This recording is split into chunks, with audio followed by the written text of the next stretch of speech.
تو اس نے واجب کا کچھ مسئلہ تھا، واجب اور شرط کا. تو یہ ضروری ہے، یہ واجب ہے، یہ لازم ہے، لیکن شرط کے لحاظ سے لازم ہے.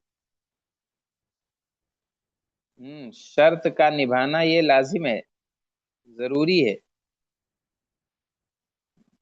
تو اس حساب سے میں کہہ رہا ہوں کہ نیت یہ ضروری ہے.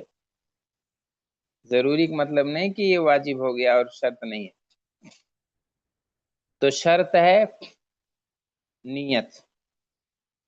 والتکلیف و استقبال القبلہ. تکلیف، کلف یکلف تکلیفا، مکلف بنانا کسی کو. تو اس کی شرط یہ ہے کہ پہلی چیز نیت، اور دوسری تکلیف، یعنی تکلیف کے شروط اس کے اندر ہوں. تکلیف جیسے آدمی کب مکلف ہوتا ہے؟ جب عاقل ہو، بالغ ہو، مومن ہو، تبھی مکلف ہوتا ہے. تو نیت اور تکلیف. اس کے بعد تیسری چیز استقبال قبلہ.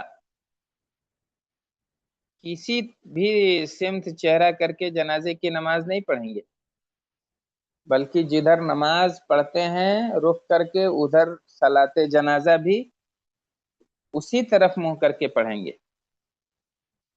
اور یہ شرط ہے.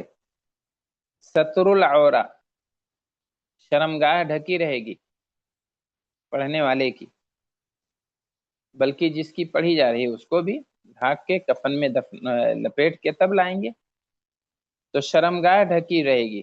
واجتناب النجاسہ، اور نجاست سے اجتناب، یہ بھی شرط ہے. نجاست یعنی بغیر وضو کے، بغیر صفائی کے نماز نہیں ہوگی جنازے کی. لأنها من الصلوات، اس لیے کہ یہ بھی نمازوں میں سے ایک نماز ہے. وحضور المیت بین یدی المصلی ان کان بالبلد، میت کا حاضر ہونا مصلی کے سامنے اگر وہ اسی شہر میں ہے. لیکن اگر غائبانہ کی نماز ہے، یہاں نہیں ہے، کسی اور شہر میں ہے، دور دراز ہے، تو پھر میت کی حاضری ضروری نہیں ہے. لیکن اگر اسی شہر میں ہے تو میت کو لانا، میت کے کو سامنے رکھنا نمازیوں کے، یہ شرط ہے. وَإِسْلَامُ الْمُصَلِّ وَالْمُصَلَّى عَلَيْهِ، اور مصلی مصلی علیہ یعنی نماز جنازہ پڑھنے والا اور جس کی نماز جنازہ پڑھی جا رہی ہے، دونوں مسلمان ہوں. کافر کی صلاۃ جنازہ نہیں ہے، اور کافر پر صلاۃ جنازہ نہیں ہے. یعنی کافر آدمی ہے وہ جنازے کی نماز نہیں پڑھے گا. کافر مرنے والا ہے تو اس کی نماز جنازہ نہیں ہوگی. تو مصلی اور مصلی علیہ دونوں کا اسلام. وطہارتہما ولو بتراب لعذر، اور دونوں کا پاک صاف ہونا شرط ہے، اگرچہ مٹی ہی سے کیوں نہ ہو، کسی عذر کی وجہ سے. اگر وضو کرنے کا آدمی طاہر نہیں ہے، وضو کے لیے پانی نہیں ہے اور نماز جنازہ پڑھنی ہے، تو اب طہارت حاصل کرنا ہے. پانی نہیں ہے تو عذر کی وجہ سے آدمی کیا کرے گا؟ مٹی سے ہی طہارت حاصل کر لے گا، تیمم کر لے گا. یہ شرطیں ہو گئیں: نیت، تکلیف، استقبال قبلہ، ستر عورت، اور اجتناب النجاسہ، اور میت کی حاضری. نماز جنازہ پڑھنے اور جس کی پڑھی جا رہی ہے دونوں کا اسلام، یعنی دونوں کا مسلمان ہونا، اور دونوں کا طاہر اور پاک ہونا. میت کو بھی وضو کرائیں گے، غسل کرائیں گے، پاک صاف کریں گے اگر کوئی عذر نہیں ہے. اب اس کے بعد شرط کے بعد اب ارکان. ارکان صلاۃ جنازہ. ارکان وہاں کل آتی.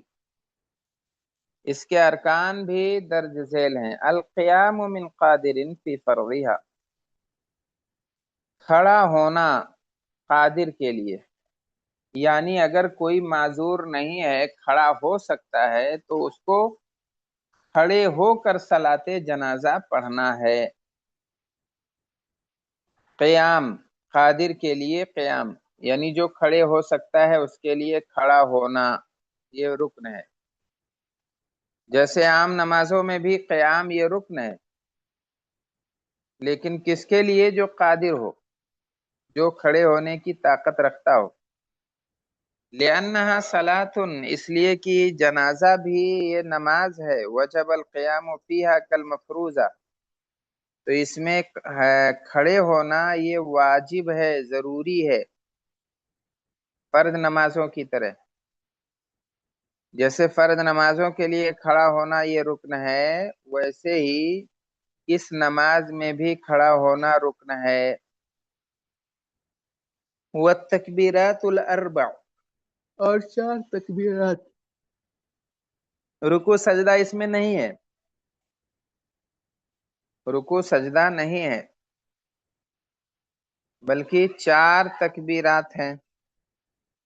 کیوں؟ لأن النبی کبر علی النجاشی 4، نبی صلی اللہ علیہ وسلم نے نجاشی کی نماز پڑھی تھی 4 تکبیرات کے ساتھ۔ وقراءۃ الفاتحة لعموم حدیث، اور قرات فاتحہ یعنی سورہ فاتحہ کی قرات یہ بھی رکن ہے، عمومی حدیث کی وجہ سے کہ لا صلاۃ لمن لم یقرأ بأم القرآن، لا صلاۃ لمن لم یقرأ بأم القرآن، نماز اس کی کوئی نماز نہیں ہے اس کی جو نہ پڑھے ام القرآن یعنی سورہ فاتحہ۔ تو اب سورہ فاتحہ نہیں پڑھنے سے نماز نہیں ہے، جنازہ بھی نماز ہے، صلاۃ ہے، لہذا عمومی حدیث سے استدلال کرتے ہوئے یہ کہا گیا کہ سورہ فاتحہ جنازے کی نماز میں بھی پڑھنا رکن ہے۔ والصلاۃ علی النبی، اور نبی صلی اللہ علیہ وسلم پر درود، نبی صلی اللہ علیہ وسلم پر درود پڑھنا ہے، اللہم صلی علی محمد۔ والدعاء للمیت، اور میت کے لیے دعا کرنا، یعنی جنازے کی جو دعا ہے، اللہم اغفر لحینا ومیتنا وشاہدنا وغائبنا، وہ دعا پڑھیں گے۔ لقوله صلی اللہ علیہ وسلم اذا صلیتم علی المیت فاخلصوا له الدعاء، جب تم میت پر نماز پڑھو جنازے کی، فاخلصوا له الدعاء، تو دعا اس کے لیے خاص کر لو، یعنی دعا پڑھو۔ والسلام لعموم حدیث، اور سلام پھیرنا عمومی حدیث، حدیث کے اس عمومی مفہوم کی وجہ سے کہ تحلیل ہوا التسلیم، نماز سے اگر نکلنا ہے تو سلام پھیر کے نکلیں گے، یہ نہیں کہ دعا پڑھ لیے اور اس کے بعد جو ہے بس ہاتھ چھوڑ کے نکل آئے، بھاگ گئے۔ نماز سے اگر خارج ہونا ہے، نکلنا ہے، تو سلام کر کے نکلیں گے، السلام علیکم ورحمۃ اللہ، یا 2 دفعہ اگر کہیں کا رواج ہے پڑھ رہے ہیں تو کہیں گے ادھر بھی بائیں طرف السلام علیکم ورحمۃ اللہ، اس طرح کہنے کے بعد ہی نماز سے خارج ہوں گے، چاہے کوئی بھی نماز ہو، صلاۃ جنازہ ہو تو بھی اس میں سلام کر کے ہی نکلیں گے۔ وَالتَّرْتِيبُ بَيْنَ الْأَرْكَانِ، اور ارکان کے درمیان ترتیب بھی، فَلَا يُقَدَّمْ رُكْنًا عَلَى الْآخَرِ، تو کسی بھی رکن کو کسی پر مقدم نہیں کریں گے۔ تو معلوم ہوا کہ ارکان ہیں صلاۃ جنازہ کے، پہلا رکن قیام، اور دوسرا رکن 4 تکبیرات، تیسرا سورہ فاتحہ کی تلاوت، چوتھا درود شریف کا پڑھنا، اور 5واں رکن ہے میت کے لیے دعا کرنا، یعنی جنازے کی دعا پڑھنا۔ اور چھٹا رکن ہے سلام کے ذریعے سے اس نماز سے خارج ہونا، نکلنا۔ رکوع سجدہ اور تشہد اس میں نہیں ہے۔ اچھا، اب اس کے بعد تیسرا نقطہ کیا ہے؟ سننھا، جنازے کی سنتیں۔ من سننھا، ان کی سنتوں میں سے ہے رفع یدین کرنا ہر تکبیر کے ساتھ، والاستعاذۃ قبل القراءہ، اور قراءت سے پہلے اعوذ باللہ پڑھنا، وَأَن يَدْعُو لِنَفْسِهِ وَلِلْمُسْلِمِينَ، اور اپنے لیے بھی دعا کرے، مسلمانوں کے لیے بھی دعا کرے، وَالْإِسْرَارُ بِالْقِرَاءَ، اور قراءت سری کرنا، جہری قرأت نہیں بلکہ سری قرأت اس میں ہوتی ہے، اور یہ سنت ہے۔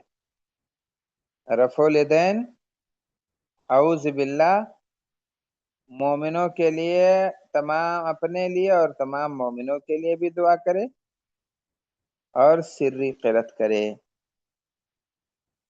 اب اسی پر اکتفا کرتے ہیں، ساتواں مسئلہ انشاءاللہ وقت جو ہے، وقت کب نماز ادا کریں گے اس کو ہم کل کے درس میں پڑھیں گے۔ ارکان اور سنن اور شروط، یہ اہم ہے، اس میں خلط ملط نہ ہونے پائے، اس کو آپ لوگ اچھے سے ذہن نشین کر لیں۔ حکم کیا ہے؟ تو حکم فرض کفایہ ہے۔ صلو علی صاحبکم، اس کی دلیل ہے۔ شرط کیا ہے، رکن کیا ہے، اور سنت کیا ہے؟ تو شرط نیت کرنا، تکلیف آدمی کا مکلف ہونا، قبلے کی طرف چہرہ ہونا، شرمگاہ کا ڈھکا ہوا ہونا، نجاست سے بچنا، میت یا لاش کا موجود ہونا، اور مصلی اور مصلی علیہ کا اسلام اور ان کی طہارت۔ اس کے بعد رکن، کھڑے ہونے پر جو قادر ہے وہ کھڑا ہوگا فرض نماز کی طرح، 4 تکبیرات کہنا،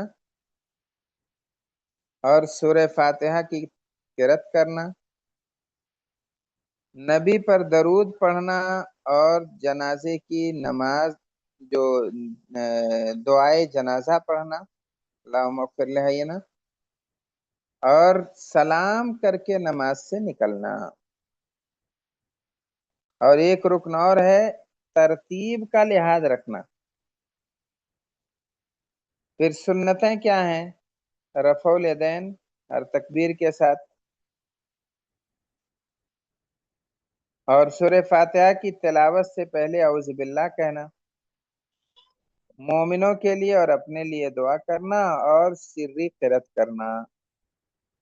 جی، اس میں کوئی اگر اشکال ہے تو آپ لوگ پوچھئے، اور نہیں ہے تو پھر مراجعہ کیجئے۔